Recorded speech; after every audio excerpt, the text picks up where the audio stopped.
Hi, it's Anne with WTI. We recently got a dog, which means we also got a ton of dog food, and we had no place to store this and keep it nice and fresh and away from animals and ants until I got this amazing storage container by HANAMYA.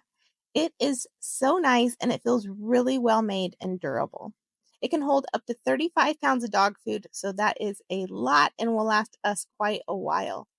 Another thing I really liked about this is the lid, and it is super clear so you can easily see how much food you have left. It also comes with a really nice 1 cup scoop. So if you need just a small little portion, you easily can grab that out as you need it. The clip on the front is a little bit easier because that's the lid, so you're going to be using it a lot. And the other 5 clips clip on really, really tight. Another thing that's super nice, because this is heavy, there's little wheels and it rolls out easily.